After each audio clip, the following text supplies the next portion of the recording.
السلام علیکم۔ ہم بھی محبت کرتے ہیں، محبت اسے کہتے ہیں۔ ہجرت مدینہ منورہ کے موقع پر سرکار نامدار صلی اللہ علیہ وسلم کی رازدار و جانثار، یار غار و یار مزار حضرت سیدنا صدیق اکبر رضی اللہ عنہ نے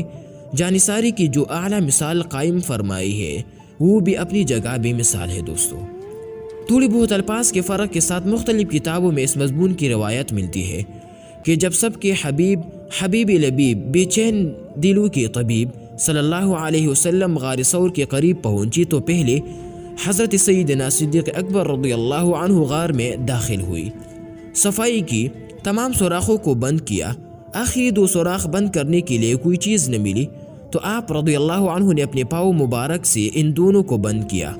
پھر رسول کریم صلی اللہ علیہ وسلم سے تشریف آوری کی درخواست کی۔ رسول اللہ صلی اللہ علیہ وسلم اندر تشریف لے گئے اور اپنے وفادار یار غار و یار مزار صدیق اکبر رضی اللہ عنہ کے زانوں پر سر انور رکھ کر محو استراحت ہو گئی، یعنی سو گئی۔ اس غار میں ایک سام تھا،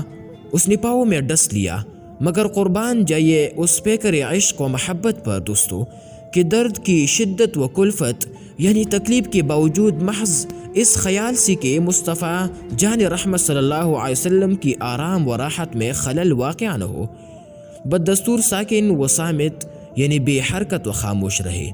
مگر شدت تکلیف کی وجہ سے غیر اختیاری طور پر چشمان مبارک یعنی آنکھوں سے آنسو بہہ نکلے، اور جب عشق کے چند قطرے محبوب کریم صلی اللہ علیہ وسلم کی وجہ کریم یعنی کرم والے چہرے پر نچاور ہوئی تو شاہ عالی وقار ہم بے کسوں کے غم گسار صلی اللہ علیہ وسلم بیدار ہو گئی۔ استفسار فرمایا، اے ابو بکر رضی اللہ عنہ، کیوں روتے ہو؟ حضرت سیدنا صدیق اکبر رضی اللہ عنہ نے سام کے ڈسنے کا واقعہ عرض کیا۔ آپ صلی اللہ علیہ وسلم نے ڈسی ہوئی حصے پر اپنا لعاب دہن